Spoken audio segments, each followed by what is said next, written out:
कहते हैं जानकारी ही बचाव है, लेकिन सबसे ज़्यादा ज़रूरी ये है कि जानकारी सही हो, क्योंकि अगर जानकारी गलत है तो वो कई बार घातक और कई बार जानलेवा साबित हो सकती है। WHO की जो गाइडलाइंस आई हैं उसके मुताबिक बहुत सारे ऐसे भ्रम हैं जो कि इस वक्त प्रिवेलिंग है, लोगों के बीच में हैं। वो मिथ WHO ने तोड़ा है और बताया है कि कोरोना वायरस के संक्रमण को लेकर कौन सी बात सही है और कौन सी बात नहीं, और वो मैं आपको एक एक करके बताती हूँ। सबसे पहली बात जो कि कहा जा रहा है कि जो कोरोना वायरस है वो ज़्यादा तापमान को नहीं सह पाएगा, यानी कि जिन कंट्रीज़ का तापमान ज़्यादा है, 30 डिग्री सेल्सियस से तापमान ऊपर बढ़ता है तो वायरस अपने आप मर जाएगा, या फिर जिन कंट्रीज़ का तापमान बहुत कम है वहाँ पर कोरोना वायरस के ज़िंदा होने के जो चांसेस हैं वो कम है। ये दोनों ही दरअसल मिथ हैं, गलत हैं। कोरोना वायरस का तापमान से लेना देना कुछ नहीं है। तापमान चाहे ज़्यादा हो या जो ठंडे प्रदेश हैं जैसे कि नॉर्वे, नीदरलैंड, स्विट्जरलैंड, यहाँ पर भी वायरस का जो संक्रमण है वो तेज़ी से हो रहा है, तो तापमान का कोरोना वायरस के संक्रमण से कोई लेना देना नहीं है। अब जो दूसरी बात आती है वो ये, बहुत से लोगों का ये कहना है कि गर्म पानी में अगर आप नहाते हैं तो कोरोना वायरस के संक्रमण से बचे रहेंगे। ऐसा कुछ भी नहीं है। गर्म पानी से अगर आप नहाते हैं तो ज़्यादा गर्म पानी के नहाने के अपने शरीर पर अलग नुकसान है, त्वचा के लिए नुकसान है, नमी जो है वो शरीर की जाती है। हाँ, गुनगुने पानी से अगर आप स्नान करते हैं तो वो बॉडी को मॉइस्चर करने के लिए अच्छा है, बॉडी को रिलैक्स करता है और कुछ हद तक जो बॉडी की सफाई है उसमें सहायक साबित होता है गुनगुना पानी। तो गर्म पानी से नहाना भी कोरोना वायरस के संक्रमण से बचने का कोई उपाय नहीं है, ये भी एक मिथ है। इसके बाद एक बात और सामने आ रही है, कुछ लोगों का कहना है कि जो हैंड ड्रायर होता है उससे अगर आप अपनी पूरी बॉडी को ड्रायर कर लें तो कोरोना वायरस जो है वो खत्म हो जाएगा, मर जाएगा। तो ऐसा भी बिल्कुल नहीं है। WHO का कहना है कि सिर्फ और सिर्फ आप अपने हाथों को साबुन से बार बार जब धोते हैं तो वायरस जो है वो साबुन से धोने के ज़रिए पानी में बह जाता है, निकल जाता है। उसके बाद आप अपने बातों को जो हाथ है उनको साफ तौलिए से पोंछ सकते हैं या फिर ड्रायर से सुखा सकते हैं, लेकिन ड्रायर को पूरी बॉडी पे लगाने से कोरोना वायरस नहीं जाता, ये भी एक मिथ है। इसके बाद जब बारी आती है मच्छर के काटने से, एक मिथ ये फैला हुआ है कि अगर संक्रमित व्यक्ति को कोई मच्छर काटता है और वही मच्छर किसी स्वस्थ और दूसरे व्यक्ति को काटता है तो उसे कोरोना वायरस हो जाएगा। जी नहीं, बिल्कुल ऐसा नहीं है। मच्छर के काटने से कोरोना वायरस का संक्रमण नहीं होगा। WHO ने भी ये बताया है कि अब तक ऐसी कोई स्टडी नहीं आई है कि मच्छर के काटने से ये जो वायरस है वो एक दूसरे में फैलेगा।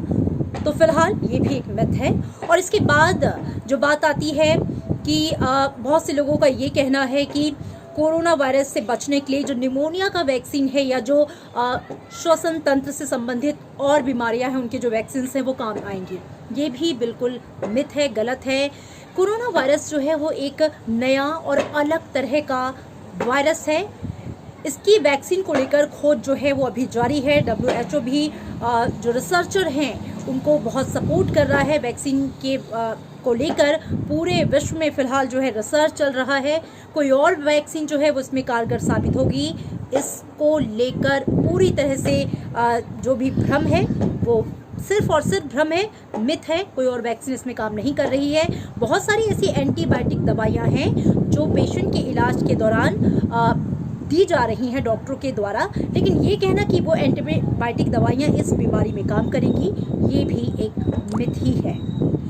उसके बाद एक और प्रश्न ये आता है, लोगों का कहना है कि इससे संक्रमण का जो खतरा है वो क्या सिर्फ बुजुर्गों और बच्चों में ज़्यादा है, क्योंकि उनका जो इम्यून सिस्टम है वो जो जवान लोग होते हैं, जो मिडिल एज के होते हैं, उनके कंपैरेटिवली ज़्यादा कमज़ोर होता है। तो उसके लिए मैं आपको बता दूँ कि ये बात सही है कि बुजुर्गों में इसके संक्रमण होने का खतरा ज़्यादा है, बच्चों के लिए भी संक्रमित होने का खतरा ज़्यादा है, लेकिन WHO को कहना है कि इस संक्रमण से बचने के लिए सभी को एहतियात बरतने की ज़रूरत है, क्योंकि जो लोग हैं चाहे वो कम उम्र के ही क्यों ना हों, नौजवान ही क्यों ना हों, अगर वो किसी बीमारी से पीड़ित है, ख़ास तौर पे अस्थमा, डायबिटीज़ या फिर हाई ब्लड प्रेशर या किसी और तरह की बीमारी से पीड़ित है, तो संक्रमित होने के बाद उनकी जो बीमारी है वो और गंभीर हो जाती है और उसके बाद इलाज जो है वो काफ़ी मुश्किल होता है।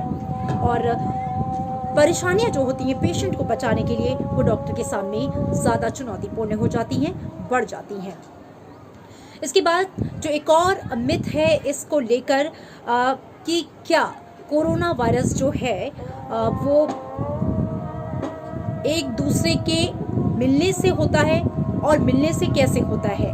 तो दरअसल कोरोना वायरस जो है वो सिर्फ हवा के माध्यम से नहीं आता। WHO का साफ कहना है कि जब जो संक्रमित व्यक्ति है वो छींकता है या खांसता है, नाक से या उसके मुंह से स्लाइवा से जो ड्रॉपलेट्स हैं वो एयर में जाते हैं, और अगर आपकी दूरी उस व्यक्ति से कम है यानी कि 1 मीटर से कम की दूरी है, तो हो सकता है कि हवा के ही माध्यम से वो जो ड्रॉपलेट्स हैं वो आपके नाक के माध्यम से आपके शरीर में चले जाएं और आप उस बीमारी से संक्रमित हो जाएं। तो कुल मिला के ये एक संक्रमित होने का साधन बन जाता है जिसे कि हवा कहा जा रहा है। लेकिन अगर आप ऐसे बाजार जा रहे हैं या कहीं पर जा रहे हैं तो आपको कोरोना वायरस हो जाएगा, ये भी अपने आप में एकदम मिथ है।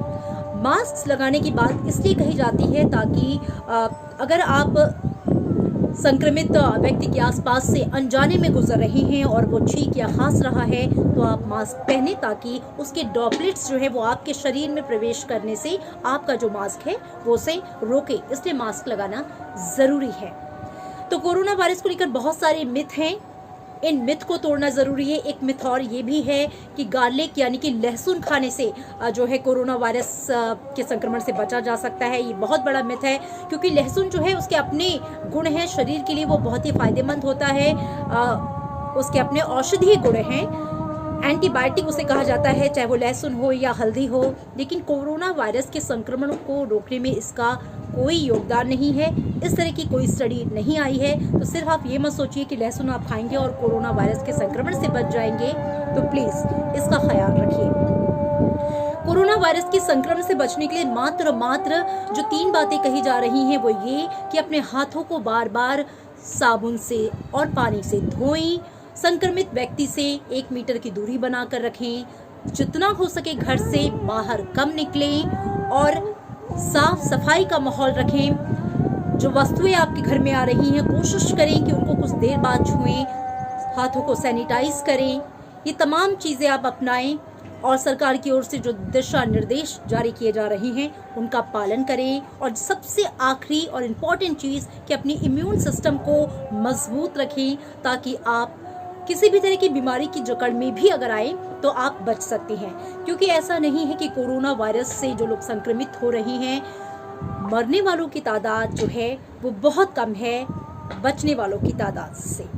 इसका मतलब कि हमें सकारात्मक रहना है, पॉजिटिव रहना है। अगर आप कोरोना वायरस से संक्रमित हो भी जाते हैं तो घबराने की बिल्कुल ज़रूरत नहीं है, आप पूरी तरह से ठीक हो सकते हैं। ऐसे बहुत सारे उदाहरण हमारे सामने हैं। तो ये थी जानकारी। तो तमाम जो मिथ हैं उनसे दूर रहें और कोरोना वायरस से बचने के लिए जो सरकार की ओर से गाइडलाइंस, WHO की ओर से, भारत के स्वास्थ्य मंत्रालय की ओर से जारी की गई है उसका पालन करें। मुझे दीजिए इजाज़त। नमस्कार।